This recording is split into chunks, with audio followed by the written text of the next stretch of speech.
go to the east, he is not there. If I go to the west, I do not find him. When he is at work in the north, I do not see him. When he turns to the south, I catch no glimpse of him. But he knows the way that I take.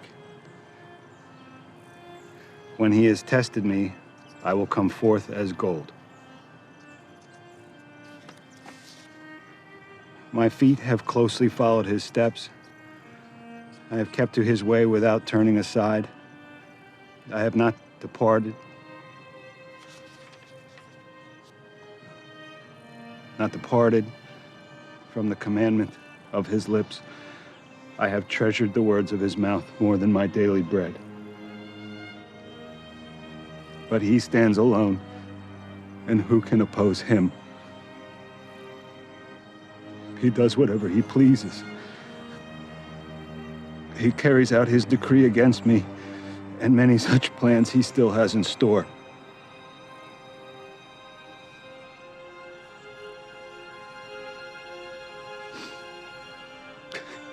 That is why I am terrified before him. When I think of all this, I fear him. God has made my heart faint. The Almighty has terrified me. Yet I am not silenced by the darkness, by the thick darkness that covers my face.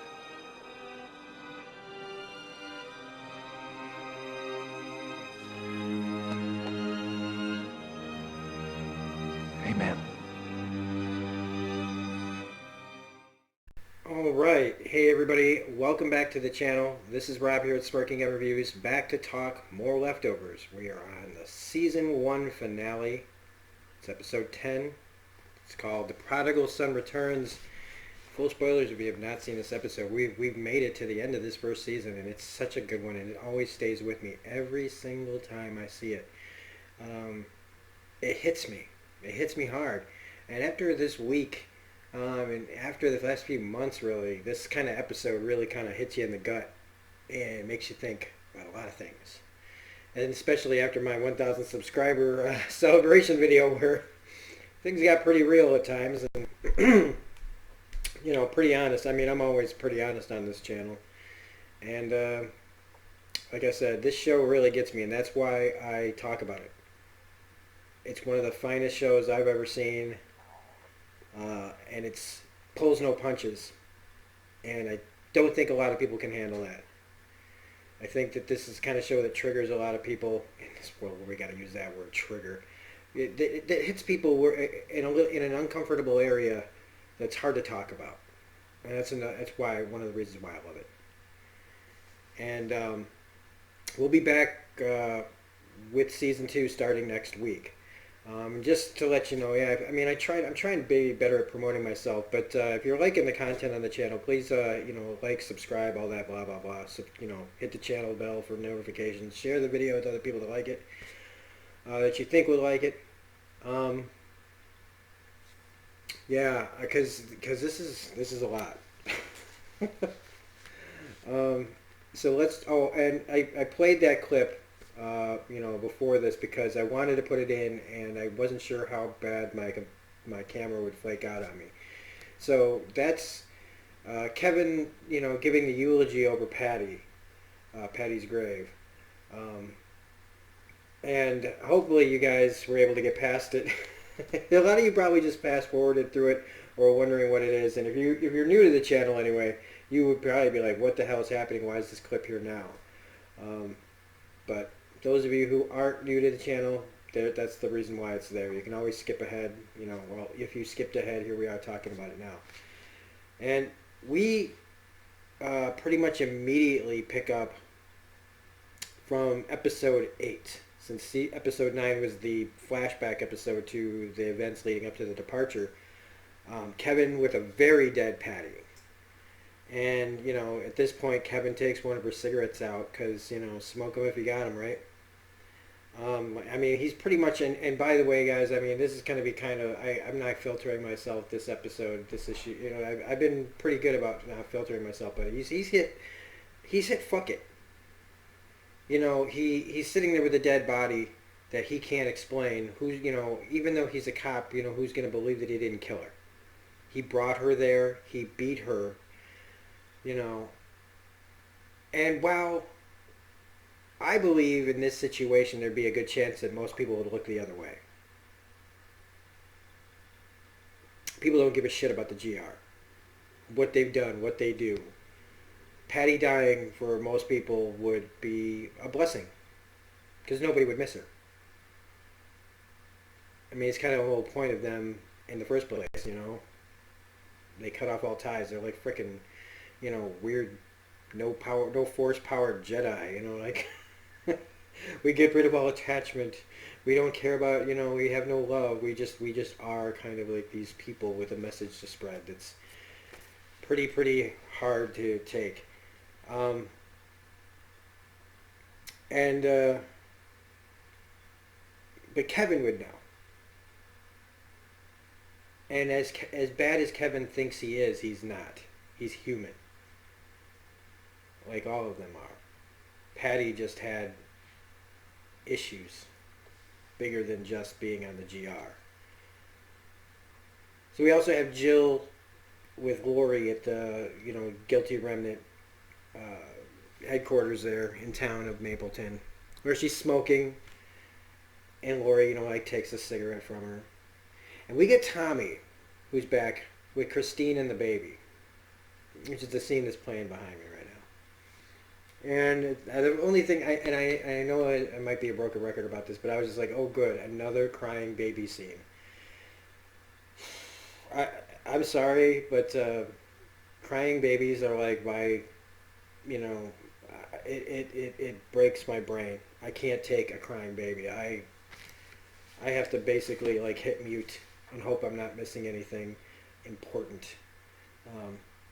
I always wonder why there always has to be like a, and this is kind of just unrelated but related, but like, why does every show have to have somebody who gets pregnant or is pregnant eventually? I mean, I know that's life, but not everybody's life is that, and it's like there's always at some point a screaming newborn baby in just about every freaking show. So there's always a point when I'm enjoying something, and this is just me, man. This is just me being shallow right now, okay? Just being full-on shallow. I can't stand the noise of a crying baby. I mean, who does? It's supposed to be an alarm. It's supposed to be about something is wrong. But I can't. I just can't do it. It's like nails on a nails on a chalkboard times 1,000 for me. But speaking of crying babies, Tommy finds the baby abandoned by Christine in the rest stop bathroom that they were at, when she realizes that the Holy Wayne has left them, abandoned them. And at that realization, she's just like, I'm not doing this, and leaves the baby. Because that's the kind of, you know, she's freaked out. And, you know, it doesn't, you know, win her any brownie points, because she bought into all this, and now she's just leaving a baby there. So it's the level of maturity of Christine and the level of predatory practices that Holy Wayne was using is pretty bad. So we get our credits and we come back, and, you know, Jill is there basically to force her mother to... It's not really... I don't feel like it's Jill just trying to move away from her dad. She's frustrated. She's hit this wall and she wants answers from her mother. So she's there to kind of force it. I'm not going away until you talk to me. Meanwhile, the GR though wants, you know, and Meg wants to make a move, you know, and without Patty, do they still go? And Lori tries as hard as her half-assedly notes can go. And, you know, then we see Jill here, who disrobes, puts on a guilty remnant outfit, and then proceeds to, you know, proclaim herself one of them. And they go on, and it's on. They leave, and this is where we get to hear what I played as the intro for the video. Metallica's "Nothing Else Matters" instrumental. It's really beautiful, and Um, choice. I was gonna pick my usual thing, but while I was rewatching it, I was like, oh yeah, I gotta put that in there. I gotta definitely put that in there. So it's the anniversary of the departion, the day that everyone departed anniversary. The town's getting ready to celebrate. I mean, it's like a celebration or slash memorial. And what the GR does is they replace everyone that was that departed and put them right back where they were when they departed. Which means, you know, in how I look at it, that means they had the records. They were able to figure out where everyone that departed was, including, you know, the people out in the street and where they were. And we get to Nora, who wakes up feeling all right. She's been dating Kevin. She's trying to move on. And when she turns that corner and sees her family sitting there, I mean, it's uncanny valley territory, but her anguish is absolutely fucking heartbreaking. I don't know what I'd do to somebody that did that to me. I don't know what I'd do. You know, we all like to believe in the better nature or whatever. What's the term? Oh, I don't know. It's the angels of our better natures or something like that. But I don't know about that shit. That would probably be time for me to open up a can of whoop ass on somebody. Or somebody's. And Kevin gets help from Matt with Patty, and that's where we lead up to the eulogy where they bury her. That Matt's basically on board because he tells Kevin, like, this is what she wanted. She wasn't going to leave here. She did this to punish you because you're a good person. And to hurt him because he's a good man. And I believe that part of what Patty has always done, what part of this was for Patty, was what had to do with her past and the person that she was, you know, the person that she was having issues with before the departure, which was, I believe, her husband. And I think she was trying to punish him in a way because he's a good man, and the man that she was with was not. And it probably has a history of this kind of thing. Now, I can't prove, you know, like, that's not, you know, I can't get into the psychology of a fictional character that we have to fill in the blanks for, but that's what I choose to believe, is that part of what Patty's whole thing was her own messed up psyche. And that, and we'll get to more of that, but more of like kind of the GR's real, you know, end game in general. I mean, we've talked about it before, their hypocrisy in a way. And there's Nora just losing her shit. So yeah, they go and they bury her, and he gives this great eulogy, and he starts to break down because it has to do, like, the words are in there, like departure, and you saw it, you heard it. But when they go home, this is where it takes a real trippy turn, and I forget it. This is probably like I don't know how many times I've watched this season, but every time I forget that when he gets dropped, Matt drives him to a psych ward where they pull him from the car, mace him in the face, and drag him and throw him in a padded cell with a mattress on the floor. And Matt saying, I'm sorry, you know, I'm sorry. But, you know, basically, kind of like what Matt did, I believe, for Kevin's dad. And now Kevin's basically lost it, and here we are again. And he gets to talk to his dad, who's watching Perfect Strangers. Perfect Strangers, they brought it up before, that the whole cast of Perfect Strangers departed. Now you see his dad watching it. Perfect Strangers becomes a very interesting plot point for season 3. So if this is your first time watching this, or, you know, like, If you've watched this episode and you haven't seen the other ones, remember Perfect Strangers. For anybody that's new to the show and are watching this review as like, an after watching the show review, whatever. You know what I'm talking about. After you've seen this episode for the first time, if you watch this review, remember Perfect Strangers. There. I got it out. It took like 3 tries, but it's there. And this is when, like his dad says, I'm a bad man, and the reason we're here is because we're bad men, and that's why we didn't leave. Heart, mind, and balls. Oh. And then he tells Kevin, he's hearing voices again. He tells him, don't turn around. And Kevin's like this, and, don't turn around. And then he hears it. It's a voice. It's Patty's voice. And it's just like, oh, shit. You've done, your cheese is done slipped off the cracker, buddy. And he turns around and she's there.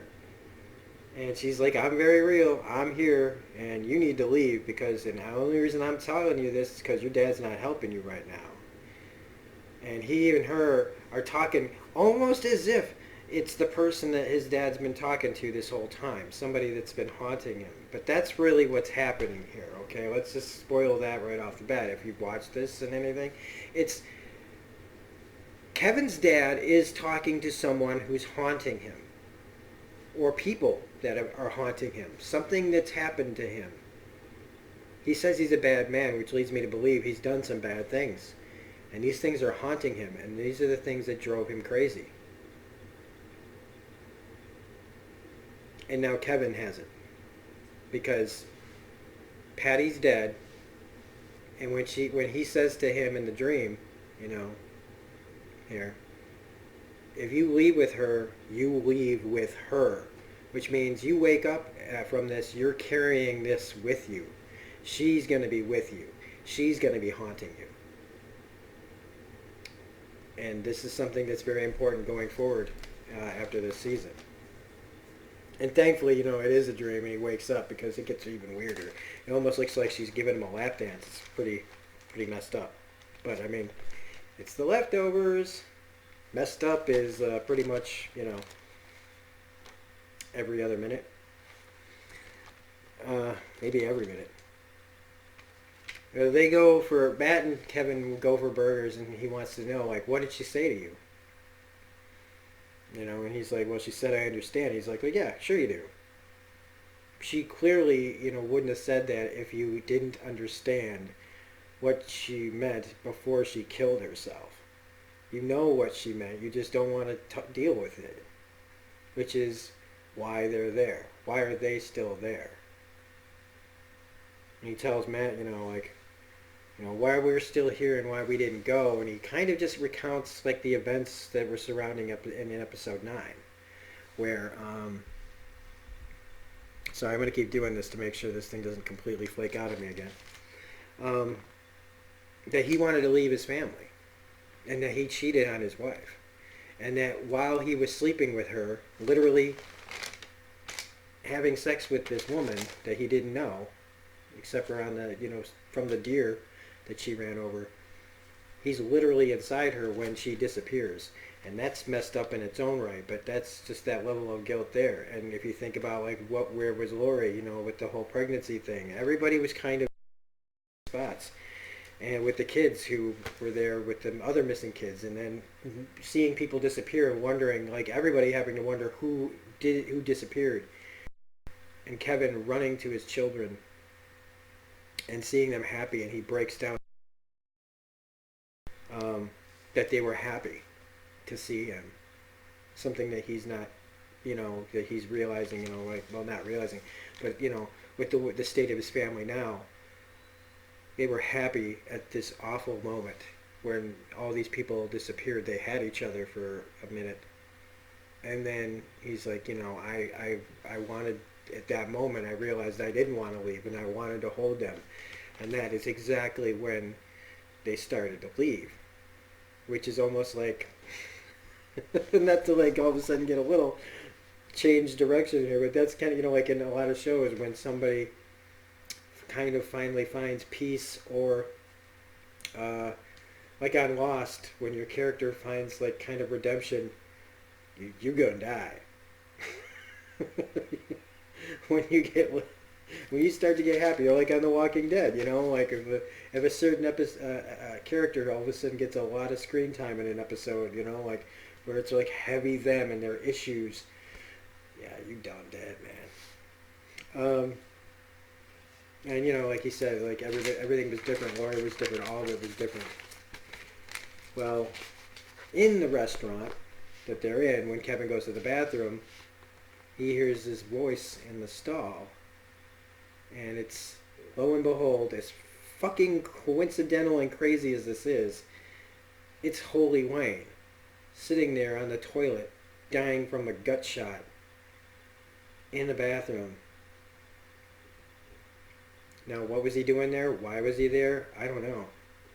We never get an explanation of Holy Wayne, and we never really had anything other than just bullshit.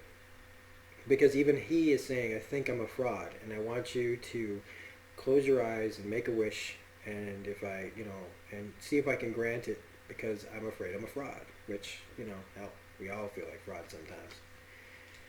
But in this case, he was basically building himself up as like kind of a god.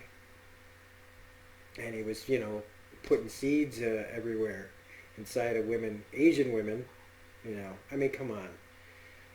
This guy's MO. He was, and he got enough people to believe in him because it happens. If it didn't happen, because we see these guys and we go, how did anybody follow them? But it happens every day. People want to follow things. People want to believe in things. People want to believe in fucking crazy things. I mean, hell, much believing in anything like this is, if you really look at it without proof and everything, and I know it's faith. You have faith. You got to have faith. That a lot of things are crazy. Believing in aliens might be crazy, Maybe you believe in alternate realities. Who knows? Everything is weird, but everything, honestly, I mean, I'm segueing out of this, and I'm trying to segue back, but I mean, pretty much universally, theoretically, anything is possible, just about. That's all I'm saying. Believing in ever, and he believes that he was, kind of a god. But this guy's dying on a toilet like Elvis with a gut shot wound, and he, Kevin makes his wish, and Holy Wayne gets this look on his face like,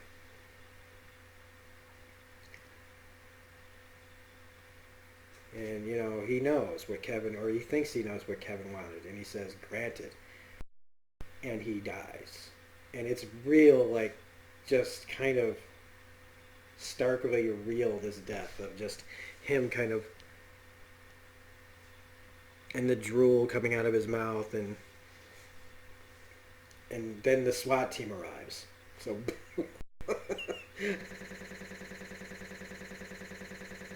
boom, that's when the SWAT team arrives and puts Kevin down next to Holy Wayne as they're looking, each other in the eye. Wayne is dead, or almost dead, basically.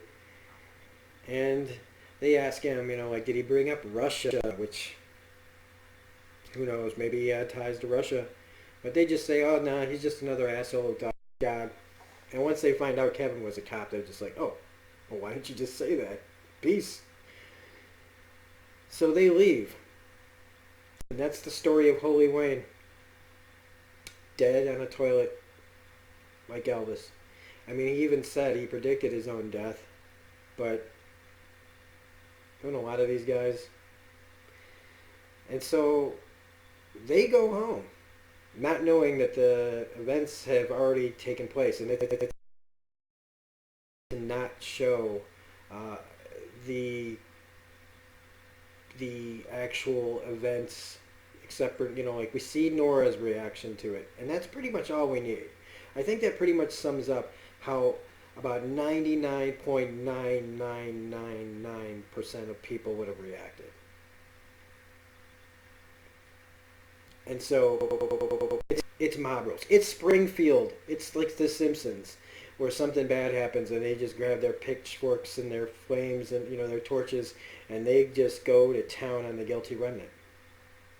Kevin and Mac find the town basically.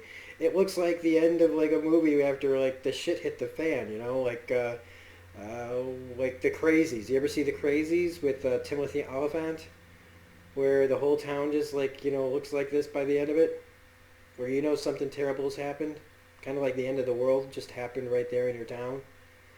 2 times now, if you count the departure. So that's where you see the woman from the very first episode of the season who had the missing baby at the beginning. She's walking around with a gun taking shots at the guilty remnant. And that's when they find Meg sitting there on the street, beaten and bloody. Matt's like trying to say, hey, she's hurt. And he's like, she wants to be hurt. She wants to be bloody and beaten. They wanted this to happen. So when he unties her and they say, we made them remember, and we get, we start to see the bigger picture here. This is what I was alluding to earlier, what I was going to talk about is just everybody already remembers. Nobody can forget. They're just not doing it the way that the GR want. They think that everybody has moved on. Well, if you hadn't left your families, maybe you'd see that nobody moved on from this. Nobody. Everybody was haunted. So maybe you just wanted to see the powder keg explode, and to react the way that they were wanting to react. But I still say it's very hypocritical, and I love it. Because, of course it is. I feel like, of course it is. Like, this is what... They totally believe in it, but they're only looking at it from their own perspective. And I'm positive that if Patty had her own motivations on top of what they were supposedly doing, then a good portion of these people had their own motives for what they were doing, and they all just kind of went with the flow. They went with the wave. Until it crashed into the whole town, and the town crashed back. And now their little block is on fire. People are pushing GR people into the ground. They're beating them. They're shooting them. I'm sure there's dead ones in here. We didn't see any. I wouldn't even be surprised if we'd seen like some hanging from trees.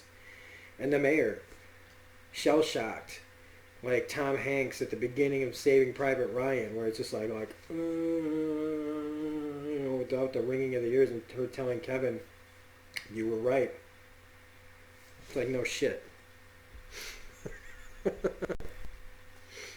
So we get back. It's mob rules, and Lori and so they proved that, or at least in their minds, they won. Nobody won, in my opinion. This is a big failure on everybody's level. Except, like I said, if somebody did this to you,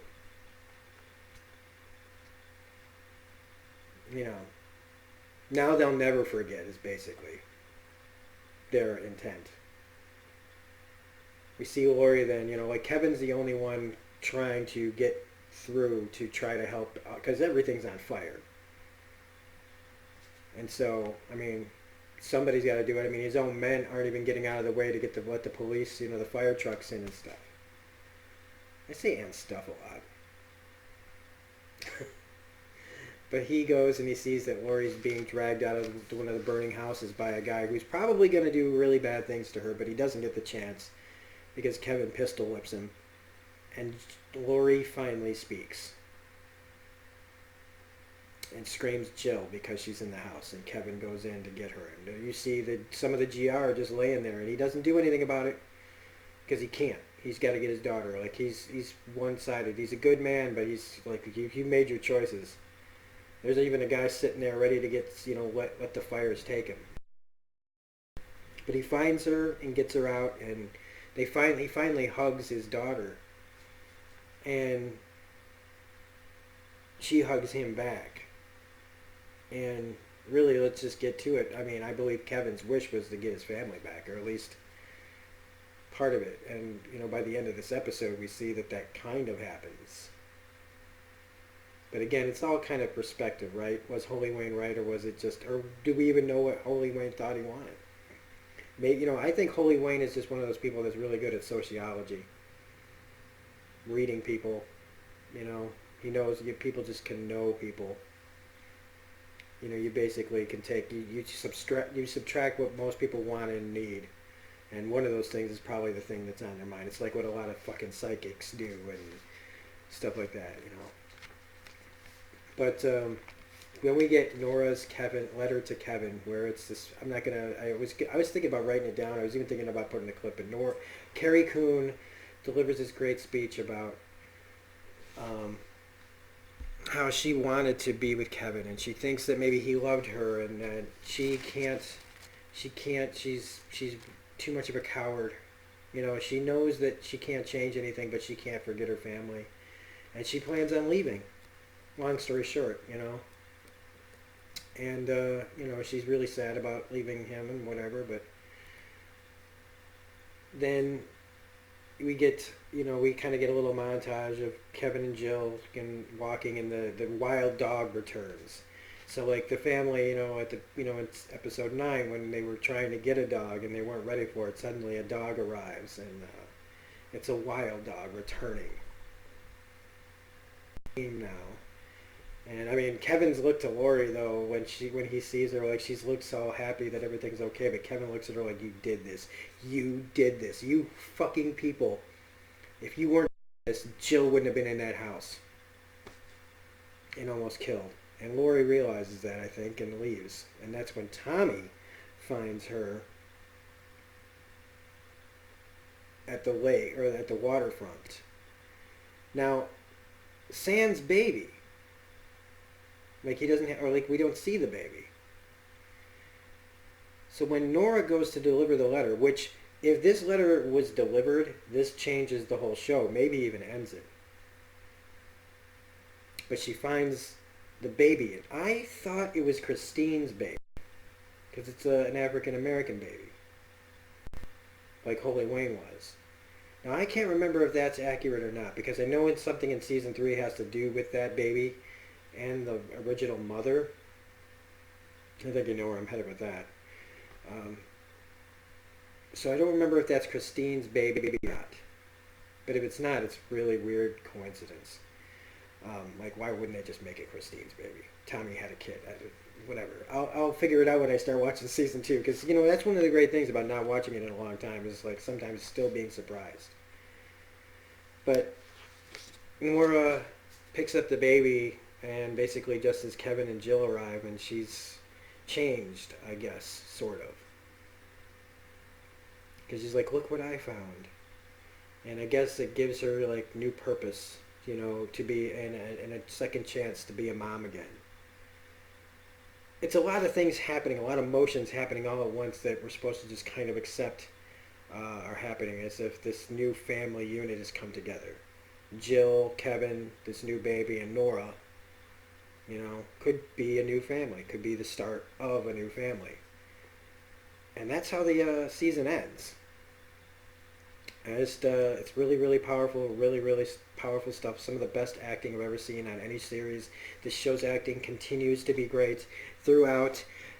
Kevin, Justin Theroux, and Carrie Coon continue to shine throughout the rest of the series. They've pretty much become your two people to watch. Kevin's always been the one to watch. But like I said, this is also like the end of the book. And so everything else is just kind of new. They expand on it, like The Man in the High Castle did, like The Handmaid's Tale did. A lot of people are doing it. Frickin' even Game of Thrones did it. But that series wasn't over. So we're not talking about that. So anyway, it's really, really good. It's really, really powerful stuff. And I hope you enjoyed, if you've watched this recently and you're watching this review, or if you just wanted to, you know the show so well and you wanted to watch somebody talk about it, I hope you enjoyed this video. I hope you enjoyed watching all the videos for this season. And like I said, we're going to be back next week with the beginning of season 2. It's going to be cool to start a new season. and not just moving on to the next thing. But that's what we're committed to here. So you guys want to see new stuff, it's basically going to be if and when I can fit it in, and or when something else ends. So anyway, like I said at the beginning, if you liked this video, whoa, that pizza just came back to haunt me. Please hit the like button, comment, share, subscribe, share your feelings about this episode and the series in general if you want. You can find me on Twitter at reviews_gun. Otherwise, this is Rob at Smirking Gun Reviews saying we'll be back next week. Otherwise, you can expect more stuff coming on the channel every single day. And if you look at my video that has the channel schedule, you can hear all about what we do here on a weekly basis. So, thanks for watching this video. We'll see you next week for Season 2. Have a great evening.